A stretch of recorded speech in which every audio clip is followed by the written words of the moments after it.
आज का वचन है सूखे के समय में समृद्धि।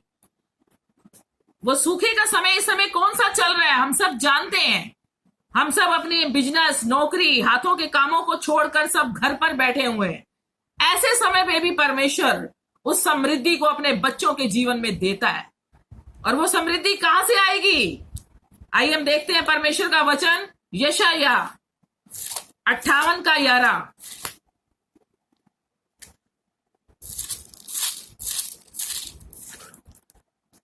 यहोवा तुझे लगातार लिए चलेगा और अकाल के समय तुझे तृप्त और तेरी हड्डियों को हरी भरी करेगा, और तू सींची हुई बारी और ऐसे सोते के समान होगा जिसका जल कभी नहीं सूखता।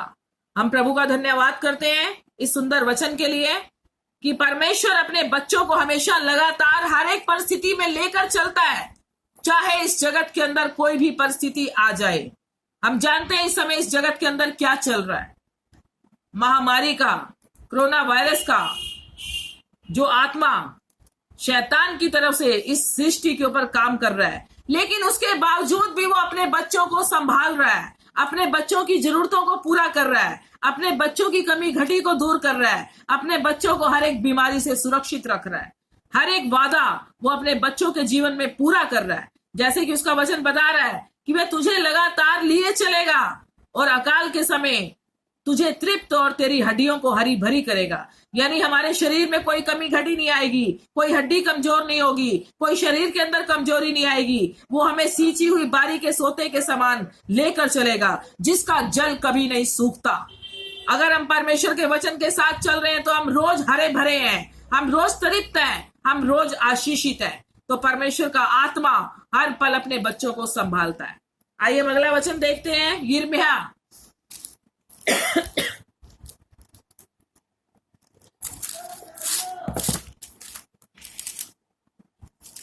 यिर्मयाह 17 का 8।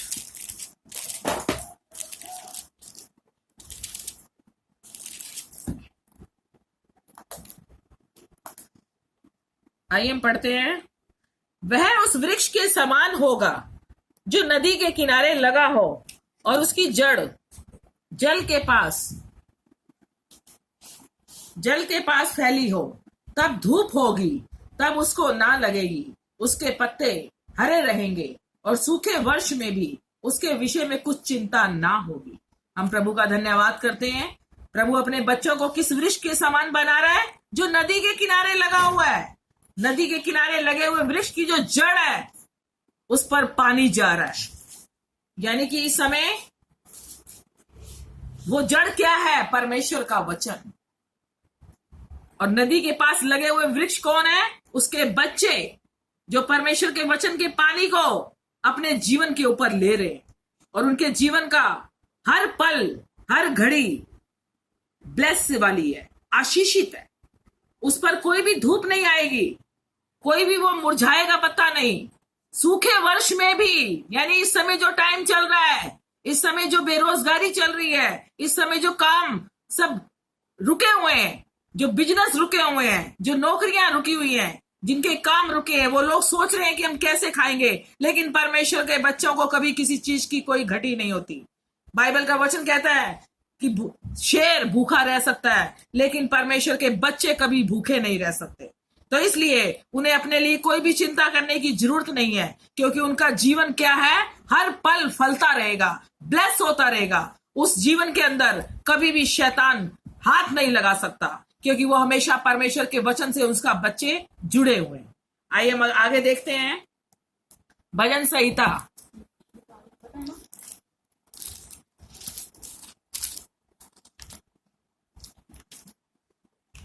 भजन संहिता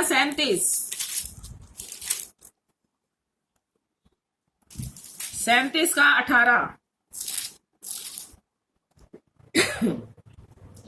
यहाँ इस वचन में बता रहा है कि यहोवा खरे लोगों की आयु की सुधि रखता है और उनका भाग संदेह बना रहेगा। यानी यहोवा किसकी चिंता करता है? जो खरे होते हैं, मन के दीन होते हैं, जो किसी की बुराई नहीं करते, किसी बुराई को सुनते नहीं है। उनकी आयु की सुधि कौन रखता है? प्रभु यीशु। यानी उनके जीवन को लंबा करता है, उनके जीवन को आशीषित करता है, उनके जीवन को ब्लेस करता है। उनका जो भी भाव होगा, वो जिस चीज पर हाथ रखेंगे वो संदेव बना रहेगा। यानी उसके बच्चे क्या है? आशीषित। उसने अपने बच्चों को हमेशा आशीषित ठहराया है, उनके हाथों को, उनके कदमों को। तो वो जहां जहां जाएंगे वो आशीष उनके साथ जाएगी। वो उस रास्ते के बंधन खुल जाएंगे, वहां पर बीमारियां हट जाएंगी, वहां पर शैतान की सारी चालें नाकाम हो जाएंगी, क्योंकि परमेश्वर उनके साथ होकर चलता है।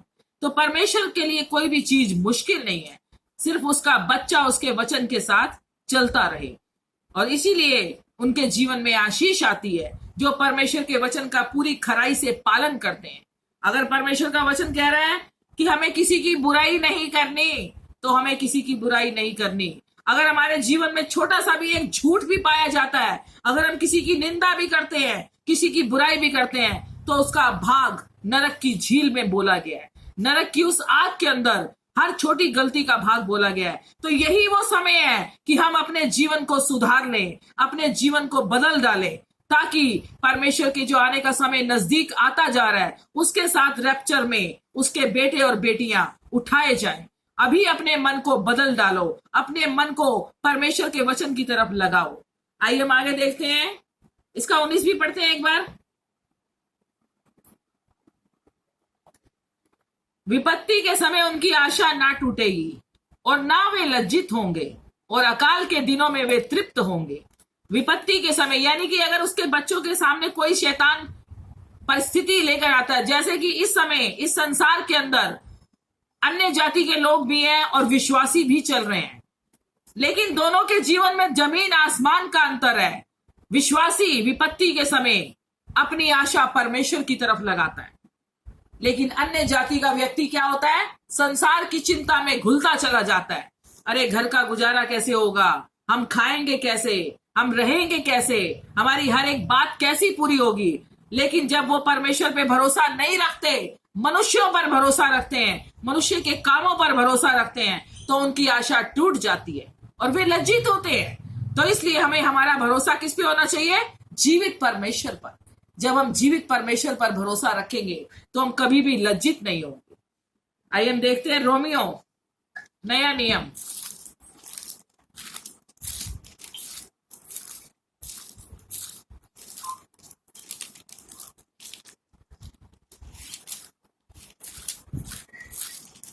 रोमियो 8 का 35।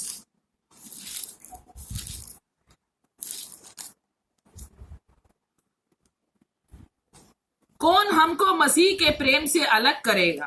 क्या कलेश या संकट या उपद्रव या अकाल या नंगाई या जोखिम या तलवार? ये सच है कि परमेश्वर के वचन से, परमेश्वर के प्रेम से हमें इस संसार की कोई भी बात अलग नहीं कर सकती। इस समय जो भी बातें संसार के अंदर चल रही हैं, हम उसकी तरफ ना देखकर परमेश्वर के वचन की तरफ देखें, तो कोई भी संसार का कलेश हमें परमेश्वर के वचन से अलग नहीं कर सकता। कोई भी संसार का संकट हमारे परमेश्वर के वचन से हमें जुदा नहीं कर सकता। कोई भी संसार के अंदर जो उपद्रव है वो हमें परमेश्वर की बातों से, परमेश्वर की सेवा से अलग नहीं कर सकता। यानी इस संसार में जितनी भी बातें नजर आ रही हैं, चाहे वो अकाल है, चाहे वो भूकंप है, चाहे वो महामारी है, चाहे वो कुछ भी है, वो हमें परमेश्वर के वचन से अलग नहीं कर सकती। इसी का हम 36 भी पढ़ेंगे। जैसा लिखा है, 36 नहीं 37, परंतु हाँ, इन सब बातों से हम उसके द्वारा जिसने हमसे प्रेम किया है जीवन से भी बढ़कर है। यानी इन सारी बातों से बढ़कर कौन है? हमारा परमेश्वर। इस संसार के अंदर जो नजर आता है उसे सच ना समझे। बाइबल का वचन क्या बताता है कि जो तुम्हें नजर आता है उसे सच ना समझो, और जो नजर नहीं आता उसे अपनी आत्मा के द्वारा ग्रहण कर लो। तब हमारा जीवन कैसा हो जाएगा? जयवंत से बढ़कर।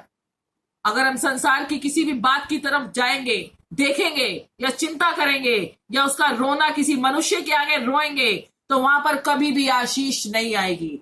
हम अपने मुंह से गलत ना बोलें, ना गलत सुने, ना गलत सोचें। हम सिर्फ किस पर ध्यान दें? जीवित परमेश्वर की तरफ, क्योंकि हमारा निशाना किस तरफ होना चाहिए? प्रभु यीशु मसीह की तरफ। बाइबल का वचन साफ कहता है, जिसने परमेश्वर की ओर देखा वह कभी लज्जित नहीं होता। तो जो परमेश्वर की तरफ अपनी निगाह रखता है, परमेश्वर के वचन के साथ चलता है, वो कभी भी लज्जित नहीं होगा, कभी परेशान नहीं होगा, कभी दुखी नहीं होगा, कभी रोएगा नहीं। मैं उस महान परमेश्वर का जितना भी धन्यवाद करूं उतना कम है। जब जब मैंने अपने अंदर सोचा किसी भी बात को लेकर, जब जब मैं परमेश्वर के साथ किसी भी बात को शेयर करती हूं, परमेश्वर उसका उत्तर मुझे हाथों हाथ देता है। वो इतना महान परमेश्वर है, अपने बच्चों की हर एक प्रार्थना को सुनता है, हर एक दुहाई को सुनता है, हर एक गिड़गिड़ाने का उत्तर वो देता है। कभी वो उन्हें मांगने वाला नहीं बनाता, हमेशा उन्हें देने वाला बनाता है। तो इसलिए परमेश्वर के लोग परमेश्वर के वचन पर विश्वास करें। आइए हम आगे देखते हैं। आखिरी वचन हमारा अय्यूब, पुराना नियम।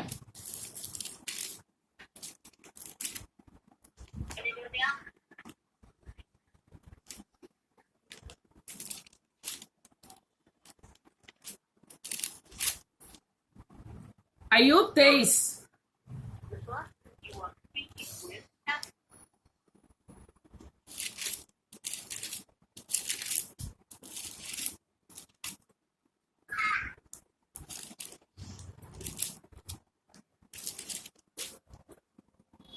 सॉरी, अय्यूब 22 का 23। यदि तू सर्वशक्तिमान की ओर फिर के समीप जाए और अपने डेरे से कुटिल काम दूर करे तो तू बन जाएगा। हम महान परमेश्वर का धन्यवाद करते हैं। हमारा परमेश्वर हमसे आज क्या कह रहा है कि यदि हम अपने गलत कामों को छोड़कर, जो बातें परमेश्वर को अच्छी नहीं लगती उनसे अपने आप को मोड़कर परमेश्वर की तरफ आएंगे, उसके समीप आएंगे। कुटिल काम किसे बोला गया है? निंदा, चुगली, बुराई, कड़वाहट, किसी का हक मारना, किसी के लिए अपने मन में डहा रखना, किसी विधवा का, अनाथ का हिस्सा दबा देना, ये सारी बातें प्रभु यीशु मसीह को अच्छी नहीं लगती। तो यहाँ पे परमेश्वर का वचन क्या बता रहा है कि यदि तू सर्वशक्तिमान की ओर फिर के समीप आए, यानी इन सारे कामों को छोड़कर, संसार की चिंताओं को छोड़कर, सारी गलत बातों को छोड़कर अगर हम परमेश्वर के समीप आते हैं तो हम क्या होंगे? बन जाएंगे। क्या बन जाएंगे? इसका अगला वचन पढ़ते हैं हम। तू अपनी अनमोल वस्तुओं को धूल पर, वरन ओपीर का कुंदन भी नालों के पत्थरों में डाल दे। यानी कि जितनी भी हमारी चीजें हैं, जिन चीजों पर हम अपने मन को लगाकर बैठे हुए हैं, मान लो किसी के पास बहुत अच्छी प्रॉपर्टी है, बंगले हैं, गाड़ियां हैं, तो वो अपना मन, अपना ध्यान सिर्फ उन पर लगा रहा है। परमेश्वर कह रहे हैं उन चीजों से अपने ध्यान को हटा दे, उन चीजों को छोड़ दे, वो नाशवान है। वो सिर्फ जरूरत के लिए इस्तेमाल करनी है, उन पे अपना दिल नहीं लगाना। हमें अपना दिल, अपना मन, अपनी आत्मा, अपना प्राण किस पे रखना है? परमेश्वर के वचन पर। और इसी का 24 वचन बता रहा है, तू अपनी अनमोल वस्तुओं को धूल पर, सॉरी ये पढ़ लिया, 25 पढ़ेंगे। तब सर्वशक्तिमान आप तेरी अनमोल वस्तु और तेरे लिए चमकीली चांदी होगा। अगर हम प्रभु यीशु मसीह को अपना अनमोल समय देंगे, अपना अनमोल जीवन देंगे, अपनी अनमोल बातें देंगे, अपनी अनमोल चीजें देंगे, परमेश्वर को महिमा देंगे, तो परमेश्वर हमें क्या बनाएगा? अपनी अनमोल चीजों में से हमें सर्वोत्तम बनाएगा। तो इसलिए हम अपना ध्यान संसार की बातों में, संसार की चीजों में, संसार की प्रॉपर्टी पे, संसार की किसी भी काम के ऊपर ना लगाएं। ये सब चीजें क्या बता रही है बाइबल? कि नाश होने वाली है। अगर कोई अपने घर में या अपने बैंक के अंदर या अपने किसी भी चीज में धन इकट्ठा कर रहा है, उस धन को क्या लग जाएगी? काई लग जाएगी। हमारा धन क्या होना चाहिए? परमेश्वर का वचन, परमेश्वर की सेवा, परमेश्वर का राज्य को बढ़ाना, परमेश्वर के राज्य में आत्माओं को लाना। तो यहाँ प्रभु का वचन बहुत अच्छी बातें हमें लास्ट के वचनों के अंदर बता रहा है, 27वें के अंदर, कि तू उससे प्रार्थना करेगा और वह तेरी सुनेगा और तू अपनी मन्नतों को पूरी करेगा। जब हम परमेश्वर के सम्मुख आते हैं, घुटनों के बल आकर जब प्रार्थना करते हैं, तो वो हमारी प्रार्थना का उत्तर देता है, क्योंकि वो अपने बच्चों से बात करना चाहता है। अगर कोई पिता अपने बेटे से या कोई बेटा अपने पिता से बात नहीं करता, तो संसार का पिता और संसार का बेटा दोनों एक दूसरे के लिए कैसे हो जाते हैं? नाराज हो जाते हैं। तो हमारा सर्वशक्तिमान परमेश्वर जो स्वर्ग में बैठा हुआ है, वो भी चाहता है कि मेरे बच्चे मेरे पास आए, मुझसे दुआ करें, मुझसे प्रार्थना करें, मुझसे मांगे, मुझसे अपना हृदय खोलें, अपने जीवन को मुझे दें, तब मैं उनके जीवन को इतनी आशीषों से भर दूंगा जिसकी चिंता में ये संसार चल रहा है। लेकिन हम उस चिंता में नहीं चलते। हमें मालूम है हमारा जीवित परमेश्वर हमें बेस्ट से बेस्ट खिलाता है, बेस्ट से बेस्ट पिलाता है, बेस्ट से बेस्ट हमारी जरूरतों को पूरा करता है। तो इसलिए हम अपने मन को, अपने आत्मा को परमेश्वर के वचन की तरफ लेकर चलें। आइए हम परमेश्वर का धन्यवाद करते हैं इन सुंदर वचनों के लिए जो परमेश्वर ने आज हमसे बात करी है। आइए हम सब प्रार्थना करेंगे।